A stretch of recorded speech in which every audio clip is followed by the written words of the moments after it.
नमस्कार, मैं संजय उपाध्याय। इन दिनों बिहार में फिर एक चर्चा गर्म हो गई है, वह नीतीश कुमार, मुख्यमंत्री नीतीश कुमार के पलटी मारने की। हालांकि अब तक वो रिकॉर्ड पलटी मार चुके हैं, लेकिन जो राजनीतिक स्थितियां अभी और सामाजिक स्थितियां जो दिख रही हैं, उसमें ऐसा नहीं लगता है कि वो पलटी मारकर वो इंडिया गठबंधन की ओर जाने वाले हैं। कारण कि वो इस तरह की असहज स्थितियां जो अभी पैदा हुई हैं हाल के दिनों में, ये कई बार पैदा हो चुकी हैं और खुद भारतीय जनता पार्टी का शीर्ष नेतृत्व उनको महत्व देते हुए पुनः उसी जगह पर रखा है जहां वे हैं, माने मुख्यमंत्री हैं। वो मुख्यमंत्री हैं और मुख्यमंत्री बने रहेंगे, इसमें कोई दो राय नहीं है। सवाल उठता है, ऐसा मैं क्यों कह रहा हूं? इसके पीछे राजनीतिक कारण है। भारतीय जनता पार्टी के पास ना तो कोई फर्स्ट लाइन का कोई लीडर है जो नीतीश कुमार जैसा विजन रखता हो, और न ही जदयू में कोई वैसा लीडर है जो नीतीश कुमार की तरह विजन रखता हो। सच तो यह है कि भारतीय जनता पार्टी नीतीश कुमार के चेहरे पर ही अब तक चुनाव लड़ी है और लड़ती रही है। हालांकि पार्टी के भीतर यह भी बात कई बार आई गई कि क्या हमारे पार्टी के भीतर वैसा कोई शख्सियत नहीं है जो नीतीश कुमार जो मुख्यमंत्री की कुर्सी पर बैठ सके। भाई, मुख्यमंत्री की कुर्सी पर तो कोई भी बैठ सकता है। इसके पहले भी अंगूठा छाप लोग बैठे हैं, कई लोग बैठे हैं। लेकिन जहां तक विकास की बात करें, विजन की बात करें, दृष्टि की बात करें, मुख्यमंत्री नीतीश कुमार जैसा विजन अगर किसी में था तो मेरी समझ से जहां तक मैं जाना हूं, वो देश आज़ाद होने के बाद पहली बार जो मिले थे बाबू श्री कृष्ण सिंह, जिनको बिहार केसरी भी कहा जाता है, वही थे। कई कंपनियां उन्होंने लगाई, कई फैक्ट्रियां उन्होंने लगाई। बिहार विभाजन के बाद स्थितियां काफ़ी बदली हैं। फूड प्रोसेसिंग को छोड़कर यहाँ कोई बड़ी फैक्ट्री लग नहीं सकती अब, क्योंकि पठारी इलाका अब रहा नहीं, पहाड़ी इलाका अब रहा नहीं। पठार ये सब कल्टीवेबल लैंड वाला इलाका बच गया है, तो इस पर भी उनका जोर है। और पुल, पुलिया, रोड, सड़क, कई तो रिकॉर्ड निर्माण हुआ है देश भर में। माने इसकी चर्चा करना बेमानी है। हाँ, हाल के दिनों में एक बयान जो उनको चुभा वाण की तरह, वह यह कि गृह मंत्री अमित शाह ने कह दिया कि बिहार में मुख्यमंत्री का चयन भारतीय जनता पार्टी या एनडीए के कोर कमेटी के ही करेगी, हाई लेवल कमेटी करेगी। ये बात नीतीश कुमार को चुभ गई। ये एक तरह से प्रेशर पॉलिटिक्स था, नीतीश कुमार पर पॉलिटिक्स माने प्रेशर देने का। नीतीश कुमार कोई कच्चे खिलाड़ी नहीं है। 2% जात पात की राजनीति करने वाले इस राज्य में महज 2% का प्रतिनिधित्व करने वाला, माने जातीय स्तर पर, वैसे तो प्रतिनिधित्व वो पूरे बिहार का कर रहे हैं, ऐसा अब तक कोई लीडर पिछले 25-30 वर्षों में नहीं पैदा लिया। कोई नहीं आया। कोई MY लेकर आया, कोई कुछ नारा लेकर आया, लेकिन इनके पास उस तरह का कोई नारा नहीं था, बल्कि इन्होंने सोशल इंजीनियरिंग की और सोशल इंजीनियरिंग करके ये अपने पद पर काबिज रहे हैं। जहां तक बात अभी हाल के दिनों में है कि राजद के प्रतिपक्ष के नेता तेजस्वी प्रसाद यादव ने कहा कि राजद के लिए दरवाजा नीतीश कुमार का बंद हो चुका है। उसके कुछ ही देर बाद राजद सुप्रीमो लालू प्रसाद यादव का बयान यह आया कि मेरा दरवाज़ा खुला है नीतीश कुमार के लिए, वो भी अपना दरवाज़ा खुला रखें। जो भी उन्होंने गलतियां की हैं उनको मैं माफ कर दूंगा। सवाल उठता है कि नीतीश कुमार ने गलती की क्या है, माफी उनको क्यों चाहिए लालू प्रसाद यादव जी से, और अगर सच पूछें तो क्या लालू प्रसाद यादव जी ने पलटी नहीं मारी? उन्होंने भी पलटी मारी, और उनकी पलटी मार को कोई ठीक से विभूषित नहीं कर रहा है या एक नया वर्ड क्वाइन नहीं कर रहा है, जिस तरह से इनके लिए क्वाइन कर दिया गया कि पलटू बार, पलटी बार। अगर लालू प्रसाद यादव पलटी नहीं मारे तो फिर ये कांग्रेस का दामन क्यों थामे? इसी कांग्रेस के खिलाफ इन्होंने बिगुल फूंका था ना 1974 में इमरजेंसी के दौरान। तो आज कांग्रेस के, या तो कांग्रेस की सवारी ये कर रहे हैं या फिर कांग्रेस इनके पीठ पर बैठकर बिहार में राजनीति कर रही है। बहुत क्लियर है, पॉलिटिक्स है ये। अब ये कहें सुविधा की राजनीति। नीतीश कुमार एक दिग्गज और माहिर पॉलिटिशियन है, बिहार की नब्ज को जानते हैं। ईबीसी ओबीसी में तो उनकी पकड़ है ही, महिलाओं में भी उनकी अच्छी पकड़ है। पिछला इलेक्शन का वोट बैंक का रेशियो बताता है कि महिलाओं ने उन्हें अधिक वोट दिया था। शायद वो मद्य निषेध, उन्होंने जो शराबबंदी करवाई थी उसको लेकर कई कार्यक्रम भी उन्होंने, अभी वो प्रगति यात्रा पर। तो मुझे नहीं लगता कि उनमें, हाँ, अस्वस्थता उनकी एक डिमेरिट जरूर है। अभी हाल के दिनों में ये खबर आ रही है अंदर खाने से कि वो अस्वस्थ चल रहे हैं। अगर वो स्वस्थ रहें तो आगामी चुनाव बहुत देर नहीं है। मेरा मतलब अब मुश्किल से 7-8 महीने बच गए हैं। इन 8 महीनों में माइनस नीतीश कुमार बिहार में मुख्यमंत्री का कोई दूसरा चेहरा नहीं होगा। और बात जहां तक करें अमित शाह की, ऑफ कोर्स बहुत शक्तिशाली हैं वो भारतीय जनता पार्टी में, एनडीए में भी बहुत शक्तिशाली हैं, लेकिन नीतीश कुमार को कम करके आंकना ये किसी की भी भूल हो सकती है, क्योंकि इनके पास 14 का संख्या बल फिलहाल लोकसभा में है। 14 का हटने का मतलब सरकार का हिल जाना है, डगमगा जाना है। इस बात की जानकारी भारतीय जनता पार्टी और शासन कर रही भारतीय जनता पार्टी को केंद्र में भली भांति होगी। और अगर ये हटेंगे तो संभव है कि दूसरी पार्टियां भी, जो घटक दल है, जो उनको समर्थन दिए हुए है भारतीय जनता पार्टी को, वह भी अपना पैर खींचे।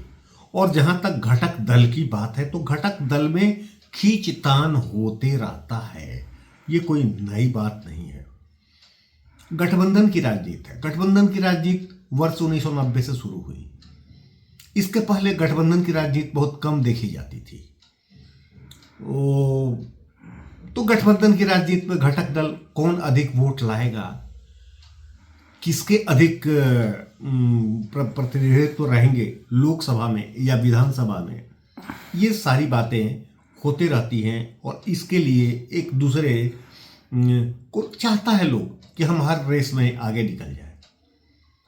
तो मेरी समझ से जो स्थितियां बन रही हैं या स्थितियां जो बनी हुई हैं, उनमें नीतीश कुमार के कदम रुके भी नहीं हैं।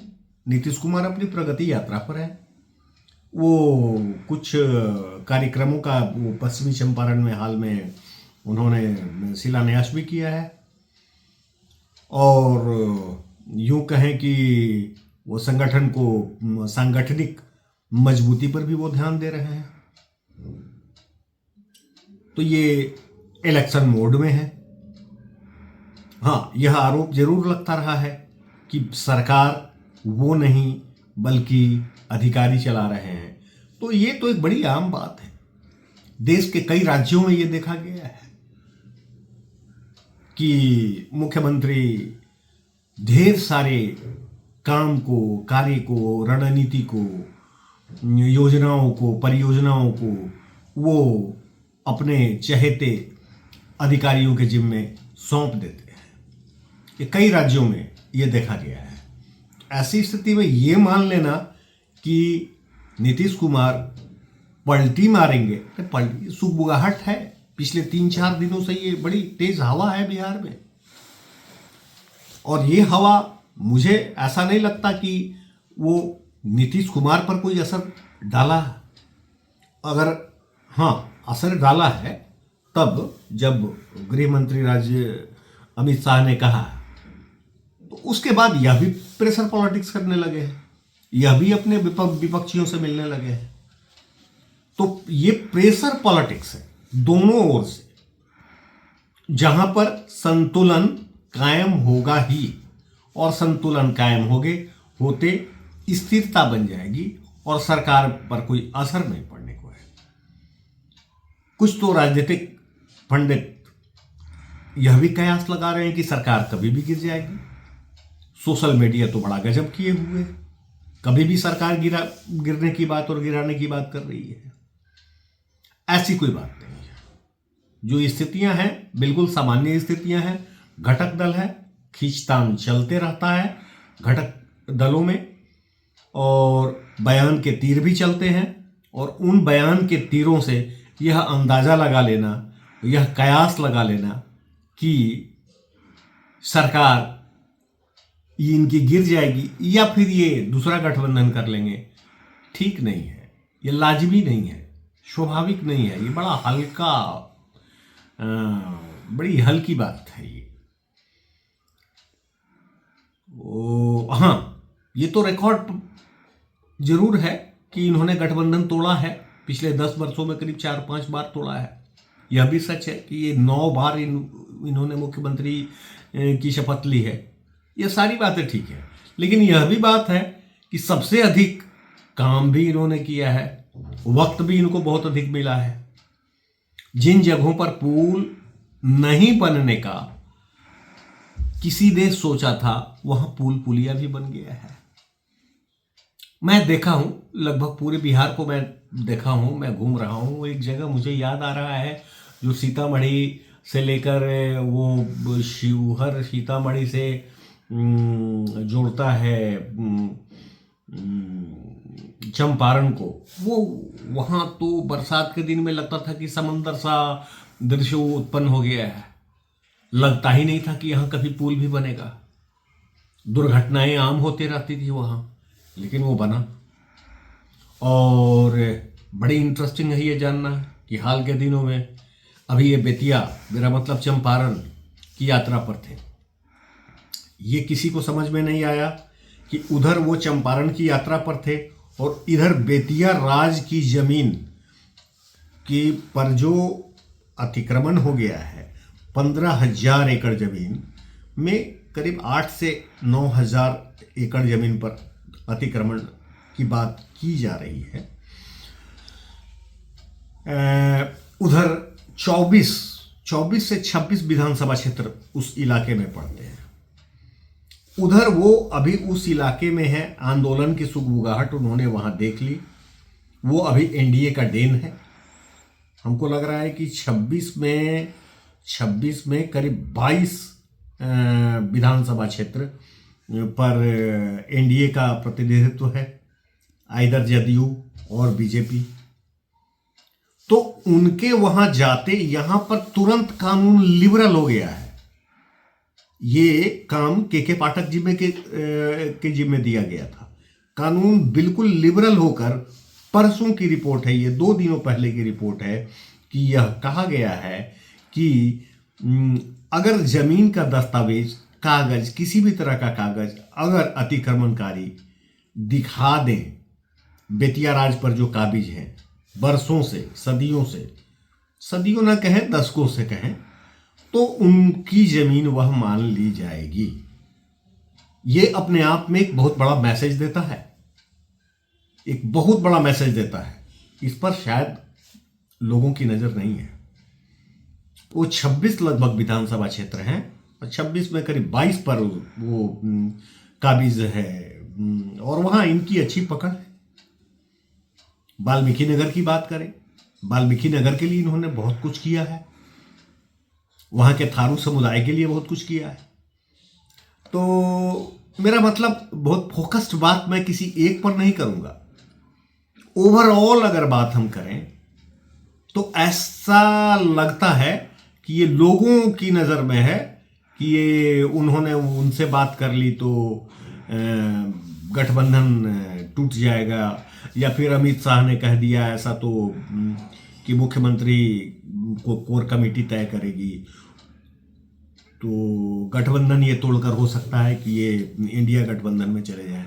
ये सब कयास हैं और इन कयासों से और मैं कहूँ कि ये नुक्कड़ खाने का एक गप है, उससे अधिक कुछ नहीं। ये कोई गंभीर बात नहीं है। ये समकालीन राजनीति पर बोलने के लिए मुझे बाध्य किया गया। कई लोगों ने कहा कि आप कुछ कहें इस पर, तब मैं, वैसे मेरा विषय कुछ दूसरा था, आज का चैप्टर कुछ दूसरा बोलना था, लेकिन राज्य की बात है और एक बड़ी बात है, पटना से लेकर दिल्ली तक हंगामा है इस बात को लेकर कि, और खास करके सोशल मीडिया। लेकिन मेरा दावा है, मेरा पूर्ण दावा है कि नीतीश कुमार गठबंधन नहीं तोड़ेंगे और वे इंडिया गठबंधन में नहीं जाएंगे। शायद आज का विश्लेषण अच्छा लगा होगा, वैसे इसमें बातें ढेर सारी बच गई हैं। उन बातों की चर्चा मैं बाद में करूंगा। तब तक के लिए मुझे आप इजाजत दें। धन्यवाद। आप सभी दर्शकों से अनुरोध है, कृपया चैनल को सब्सक्राइब, लाइक और अपने मित्रों के बीच शेयर जरूर करें। आपका सहयोग, समर्थन और मार्गदर्शन चैनल की उन्नति के लिए महत्वपूर्ण है।